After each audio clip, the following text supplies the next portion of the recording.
Hello, how are you? This is the Build Series live from New York City. I'm Kevin Kenny, and we're about to be joined by our guest on stage who just wrapped up a series of North American dates on tour in support of his brand new album. Next episode starts in 15 seconds. This episode's about to start in 15 seconds. Please welcome Johnny Lloyd. Hello. I like that. We're playing his music video if you're watching on build.com, but you played us in, which is really nice. So how are you doing, man? Very well, very well. This is my last day in the US. I've been here for about 10 days on the road, and it's just been amazing. It's been a really great run of shows. So we're the grand finale. Yeah, you are, yeah. It's all been building up to this moment. Yeah, Johnny. yeah. I thought I was playing on this, but it's just a chat, innit? Well, dude, congrats on the new record, man. It's said a lot on shows like this, but it's so good. But it really is fantastic. If you haven't heard it yet, I really encourage you to go check it out. I want to start with the title track that you just treated us to, the music video for those in attendance here. Next episode starts in 15 seconds. It strikes me as this must have been the catalyst for the whole project, right? Did you write this and then the album came? It was. I really didn't have any plans to make another commercial record. I was working in TV and film, and I sat down at the kitchen table one day and it came straight away. And that's the scary thing about songwriting. You just don't know when it's going to happen. And I mean, it's cliche, but it's totally true, you know. So it hit me that morning. I was like, I'm really happy with this tune. Like, I sent it to my manager. He was like, right, that's it. You got to make a record, you know. We've got to stop sort of waiting around. We can get this. If you can get another 9 tracks together, we can get something out. So I started recording it the next day, and we finished it in 3 weeks. And 8 of the 10 tracks were written in that period, and it was just a real flurry of creativity for me, which I haven't had in a couple of years. You know, I thought it had left, and then it sort of came back. So it was really exciting. Was there anything special about that day that you sat down that kind of, songwriting has been described, and it sounds like for you, almost like turning on a faucet, right? Yeah, I mean, water starts pouring out. I think my mother-in-law just said she was going to Tesco's for a bottle of milk or something. and I was like, well, I got 5 minutes. So it was literally that simple. It just, it was last October. I've just had a daughter in January. So it was that kind of thought process. I was about to become a dad, I think. And I was just sort of looking back on my life and who I was going to be as a dad and how I was going to be the best person I could be. And it just started. I started reflecting on things, and that's when the songs started to come. That must be so interesting because your daughter, and congratulations, belated, Thanks, but thank back you, yeah. in January. Yeah. And then you started writing, I believe, November 1st is when you put pen to paper for this record. Yeah. So you sort of wrote it on one side of this huge life moment. Yeah. Now you're absorbing it and we're hearing it on this other side. Absolutely. What has that been like? It came out on the other side. It's just been the most incredible 6 months period, you know. Yeah. Obviously having our daughter eclipses everything, but it was just I knew I had to get it finished pretty quick, the record, and then it coming out seemed like a long way away, and then the year started, and I hadn't played a show in 2 years until February, so there was all that sort of stuff to contend with, but it felt like a bookend almost on my old life leading into my new life, you know, as a dad. Right. And a lot of the subject matter is about that, and I felt a bit nervous about saying things like, it's about being in my 30s and being a dad, in case people, the British press is writes you off because it's not the latest, youngest, hippest thing, Right. But I just wanted to write something that I felt was about my life for once, not write something that I thought was going to get on the radio or get me on tours or whatever.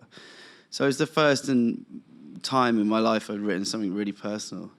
And I sort of stood by that and didn't bend to any sort of needs commercially, And lucky enough, I'm on Extra Mile Records, which is a great independent record label in London. Then they supported me through that, They didn't ask me for the singles or whatever. They're like, whatever you're happy with, we'll take it to radio, we'll give it a shot. And it went really well over there. And it was I was amazed to hear an acoustic song on the radio, let alone the amount of radio we got. It was crazy. So it's amazing. It was a really good time. You talk about kind of getting to this point in your career now in your 30s where you can finally write about yourself personally. And you think back to, the early days of Tribes and being in that band and really just that's a lifestyle. You're in a rock band and you're young and there's debauchery and it's very fast and it makes that's great source material for rock music, guitar music, right? But it's also kind of a shield. It's also something you can, as an artist, hide behind, right? Absolutely. It's not. I wouldn't say it's a character because that wouldn't be true. But it was definitely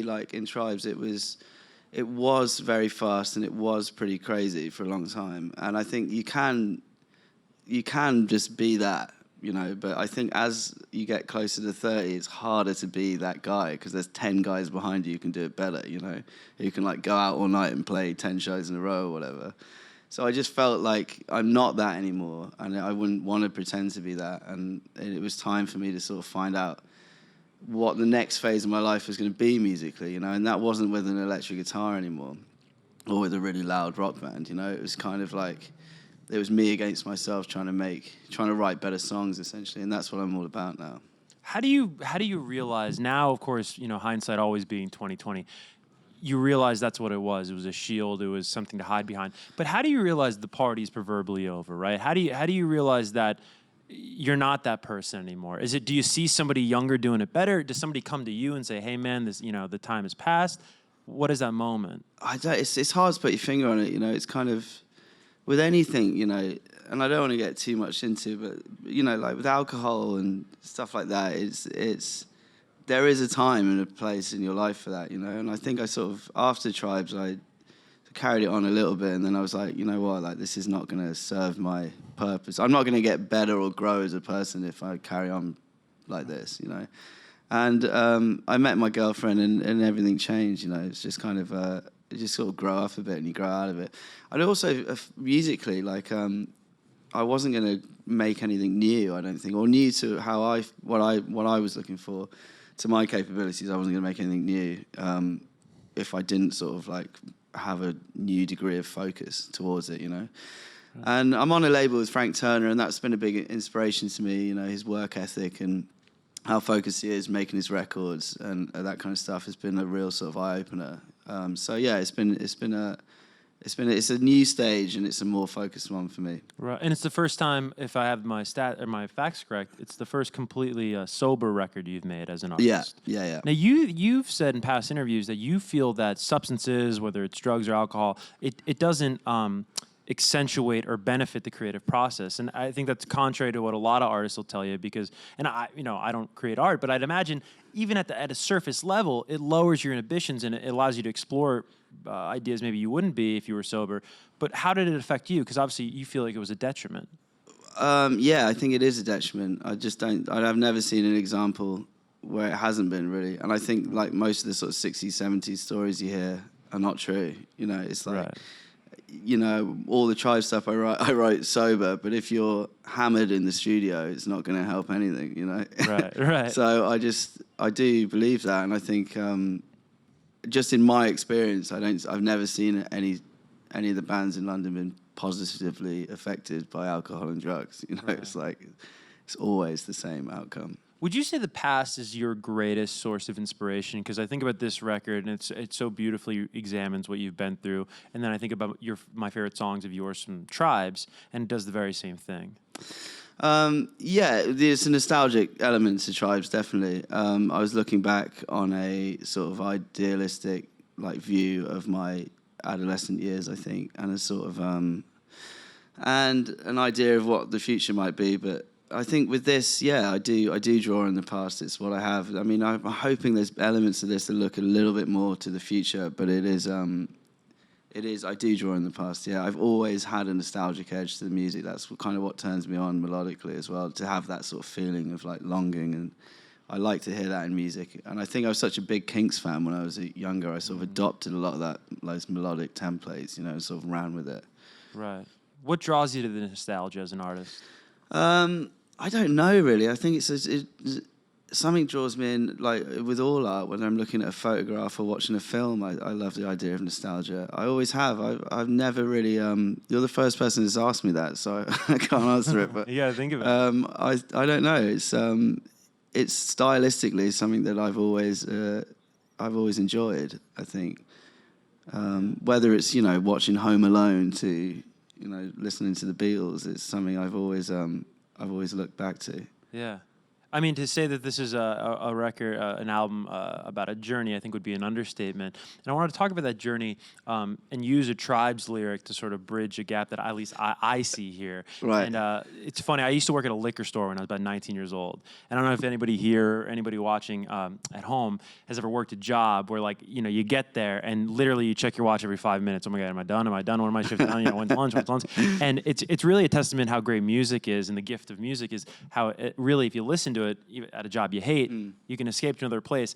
And I used to have to wash the dishes at this liquor store, the glasses, right? Yeah. And I would play "We Were Children" by Tribes, just Great. on a loop, man. I don't know what it is about that song, but I love that song. And there's a lyric in that song that says, "We get older, they get younger." Yeah. And I always read that as this sort of coming to grips with, you know, aging, of course, Absolutely, but then also yeah. just what you must go through as an artist of this. And it really is. It's a shifting of the spotlight, you feel, right, to a younger group. But, you know, and the times changing and the generations changing. And I think about that song that you made in Tribes. And then I think about this title, next episode starts in 15 seconds, which is totally leaning into Netflix, which is like the flagship of the streaming age. Yeah. So this seems like an embracing of the times. Well, somebody told me this was a vintage Netflix title because they've just changed it to next episode starts in 5 seconds. Nostalgic. So I was just like, you've got to be kidding me, right? But there so yeah, apparently right? I'm already You're already behind like, the times. Yeah, it's just. But yeah, I mean, carry on. Sorry. No, I just to me that is a maturation that I at least see lyrically, right? Or at least you know.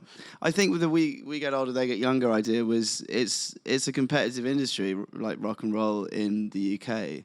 And already, by the time the first record came out with Tribes, we were sort of 25, and we already felt that we were kind of the older guys, you know? Those are the senior citizens It of was rock. just like, oh, well, we've got a deal now, so who's next? You know, it felt very much like there's a lot of people on our heels.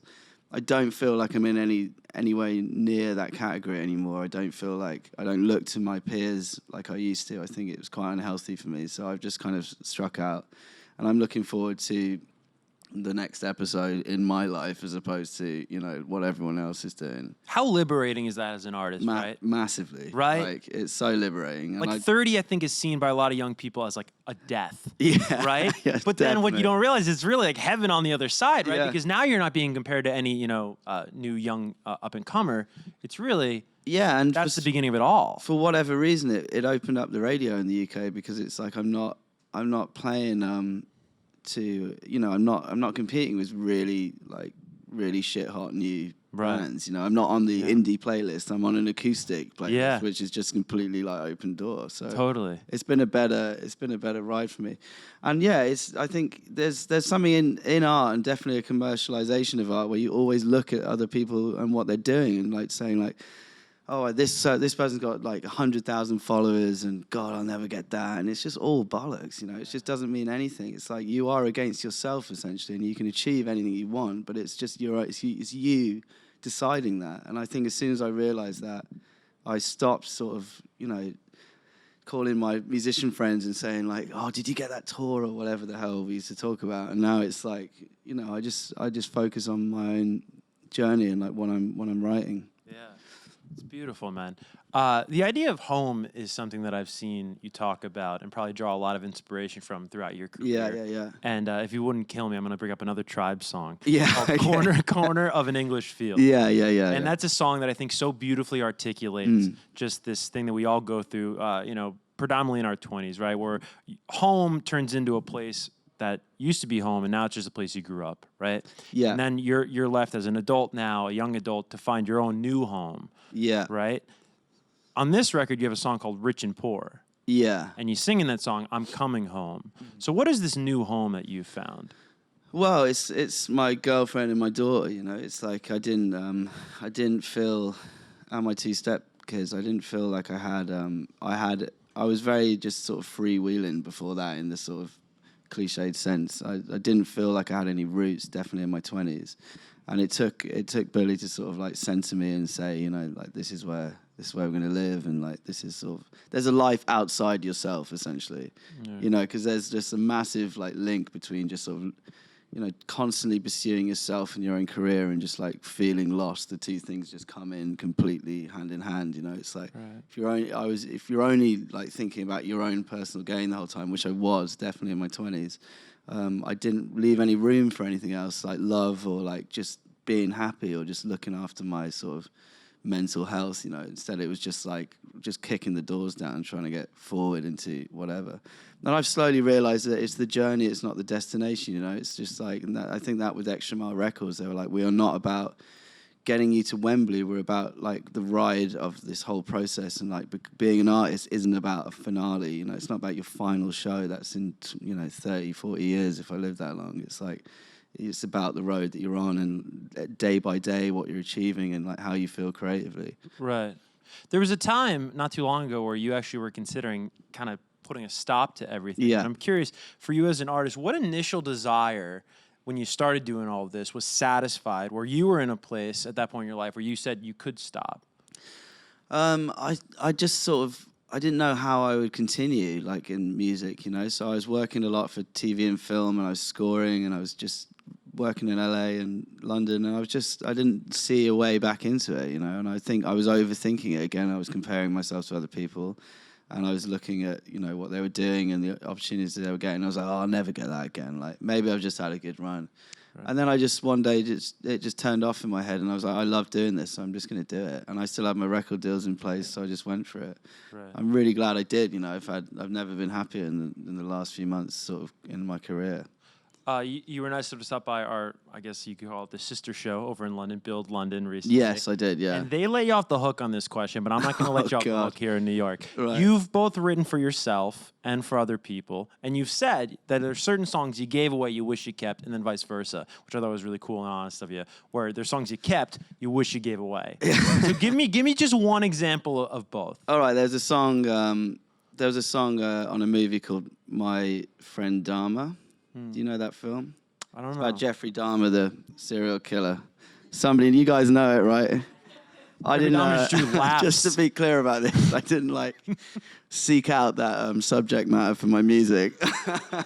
But yeah, they used a song called "Elephant in the Room" of mine, and I wish I kept it. As soon as I heard it on the trailer of the film, I was like, oh shit. They've got it, and I can never use it. But was it still you on the track, or was it someone else singing it? It's my track. It's me on the track, and but they got the rights. So yeah, that's frustrating. And there's been a couple of other times I've sold things to. Did you ever give away a song and it became hugely successful for someone? I've ghostwritten for people, yeah. Right. But it's being a ghostwriter, you can't say who it is. Yeah, that's a fact, right? But yeah, I mean, I've never particularly enjoyed writing for other people, to be honest. I've been in those rooms with the publishers, and there's 10 guys in there, and you're trying to write a hook. And you find it inaccurate? Massively, yeah, absolutely. It's very strange. It's a business, and it's gross, really. You know, it's like it's karaoke, essentially. Yeah. And it shouldn't be like that. Music. I mean, that's totally purist, and everyone will say, you know, tell me off for it, but it is. It's like, you know, when you're listening to a pop star, you're not listening to anything they produce. No, you know, even down to the vocal, it's like the minutia is edited, and they're told how to do it. Yeah. So I just blank that stuff out of my life because it's nonsense. You know, it's like it's not real. That's that for me. Musically is just a waste of time. Right. And that's what's kind of beautiful about this place in your career you are now, where you kind of pick and choose what you want to be a part of in this industry, right? Yeah, I think so. I mean, to an extent, and I do. I love doing the TV and film stuff as well. It's cool, and it was cool doing like trailers for, you know, vaguely Hollywood movies. It's exciting, but there's something about playing on a stage that is a great thing. You know, I've had some brilliant shows this week, and that's something I'd remember for the rest of my life, those days and those little moments that you have on stage with an audience that is there to see. I think it's greater than being in a studio all day, and the studio time becomes so intense when you're working with TV and film that, you know, you're talking 12, 13-hour days, and you're in a dark room all day, and it can send you completely bonkers. You know? Oh, yeah. Well, like the latter there is the commerce, and the former is the art, right? Yeah, absolutely. And I think, like, you can use your skills for other people anytime you want, you know, but if you can use them for yourself, then you'll find a greater sort of piece of what you're doing artistically, I think, you know. Definitely. I wanted to ask you one final lyric before we turn it over to the studio audience here. And it comes from the title of the track is escaping me, but basically the sentiment that you express is that the world keeps spinning even when you're living your dream? Yeah, so yeah, it's a strange one. It actually comes from my girlfriend, I think, because she was achieving so much. She was actually in a play called Yerma here last year. I don't know if any of you guys saw that. And yeah, she was just sort of achieving a lot in her career and sort of not feeling it for whatever reason. And it's just like, you can be on a career high and you're still allowed to be unhappy about things, Right. And that's what it was about, It's like, it's not just about personal gain, like in your sort of materialistic career-based world. I think it's that whole thing's about stepping back and like looking after yourself before you look after your bank balance, kind of thing. Yeah. And that's just something I've had in my mind, and I think, and when you get over 30, that's all your friends that's what you talk about, isn't it? It's just like who's got the stability and who's sort of like moving forward in whatever areas. And I think it's easy to like lose track of what is actually important, and what looking after yourself as well as just your gains and personal gains in your life. I read it slightly differently, but I wonder if you have ever gone through this experience in your career where it's an under talked about thing, but dreams, right? They're so big, and they're sort of they're born out of these rose colored glasses that we wear as children, right? Like think about, I know your dad gave you a Led Zeppelin DVD as a kid, right? Yeah. And it's like you could be standing. And maybe not, but tell me, but you could be standing on the same stage as Jimmy Page was in that DVD, and it wouldn't feel as big because you're doing it, and it's just like because you've just built this up, and it is a bit underwhelming. But you don't want to admit that publicly, because then you see him and you come across as ungrateful, right? Yeah, you're absolutely right. But it's a bit of a harsh reality, right? When you get there, and it's cool, like we're doing right now. You got these cameras pointing at us, we're talking, but like. As a kid, if you saw a talk show, oh my God, it would be the biggest thing in the world. Absolutely. Imagine it's like, the most important thing in the world. But there's people outside right now. They're walking by. They have no idea what we're doing here. Yeah. I think that's totally true. I think, but I think it's important to have those dreams when you're a kid. And my dad gave me, Zeppelin tapes and the DVD when I was a kid. Was a massive deal for me, and I studied it. And it isn't the same when you sort of arrive at those places. Not that I've played Madison Square Garden, but you know what I mean? You don't feel everything changes in the world around you as you're going towards your goals. Time moves on, things get different, and I think it's just the small stuff always remains the same in your life, however well you're doing. You're on. You can watch your music video on TV, but you still got the laundry. It's all the same. I used to think that wasn't the case, but now I've learned that it is. Yeah. You thought you'd live in a palace when your music videos just in a sort of bubble where I wouldn't have to deal with anything. But that is obviously you quickly learn that's not true. But you know what? At least what I've found, and maybe you can agree, is that in that moment, in that discovery of like, well, I guess, the world does keep spinning while I've achieved my dreams. That's where you really learn the lesson that it seems you've learned of it's about the journey, right? It's about enjoying the moment. It's absolutely about the journey, and that takes me back to Extra Mile Recordings. It's all about the journey. It's like you concentrate so much on those things that you've sort of like, you hope you look forward to. Oh, I've missed this and I didn't get this, and you totally skip out all these experiences. Right. And I'm just trying to like live in the moment a little bit more and really enjoy these things. Like coming to America is an absolute, I'm so grateful for that, and just sort of soaking it up a bit more instead of constantly looking towards the next shows and what else I need to get or who's slightly ahead of me and all that sort of stuff, Yeah. Absolutely. It's like pretty much you turn off Instagram, your life gets better. Yeah. Amen. It's true, it's I don't know if you guys have done this, but I did one of those things where you see how much time you spend on it a day. Oh, it's scary. You done that? I mean, it's just insane. Yeah. And it goes in, even if you think that it isn't going in, it's going in, Yeah. It's like, oh, that band got this. And you're like, oh, I was up for that. And then it just keeps, there's no positive outcome from that. And it completely kills your creativity. And it's just there to advertise you stuff. And it's a nightmare, Yeah. I try to just put my stuff out on it and forget about it now. Totally. But it's become a TV channel. It's more addictive than anything, Oh, you take drugs over Instagram any day of the week. Yeah. If I was on a desert island, I'd take the drugs. I'd be healthier. Let's get to our first studio audience question. It'll come from right behind me. Hello. I know this is an acoustic album, but did you have any of your former Tribes bandmates come and help you with the record? I didn't actually. I was going to get Miguel on it, who's the drummer, but he was unavailable. But I got some guys in San Diego from a label called Redwoods, and I got a guy, Adam Pendergast, who plays for Harry Styles, a great bass player, and got Hugo White from the Maccabees on it, and I got Frank Turner singing some backing vocals. So I got some guys, local guys, and friends of mine, and yeah, it was a collaboration of sorts for those guys. It was fun. Thank you. Thanks a lot. Time for one final question. It'll come from over here. Hey, man. Hey, what are some of the ways that you carve out time or like protect your space to work on your music? That's a really good question. It's very, very difficult. You know, I'm a dad now, and it's very hard. Strangely, I just try and wait for it to come. I know that's like this, not the answer you want, but it's pretty much what I do. I wait until there's a moment, usually with a song title I'll get, and then I'll hit like 4 or 5 different versions of that as quickly as I can. And then if I'm going down a path that I like, my rule is I try and get it recorded within 3 days, so it's just fresh, and I haven't burnt it or overthought it or like sent it to a load of friends and had opinions I don't want, you know. So I usually get it. I mean, for my next record I start next month, I get a list of titles together. I'll just do four spots on each title, like 4 different versions, and then I'll try and separate some kind of time in my week where it's just like, I'm just going to work on this song for 2 hours or 20 minutes, however much it is, however much time I've got in that day, I'll just like assign it and write it down somewhere so I can just like, it doesn't budge, and put my phone somewhere else, you know? And then it's like, that's how I do it. But speed for me is the key. I think you catch things quickly. I think you can overkill stuff. I think you can burn out creatively and, you know, just fry it. And there's too many opinions floating around, and, you know, you have to do what you think's right. So, and as quickly as you can before it goes, you know.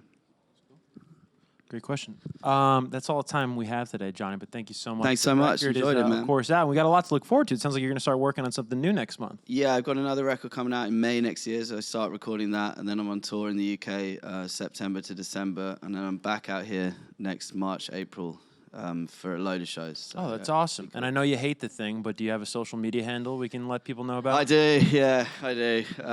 It's at Johnny_S_Lloyd. And, okay. Just don't send me any messages, but no, it's fine. Exactly.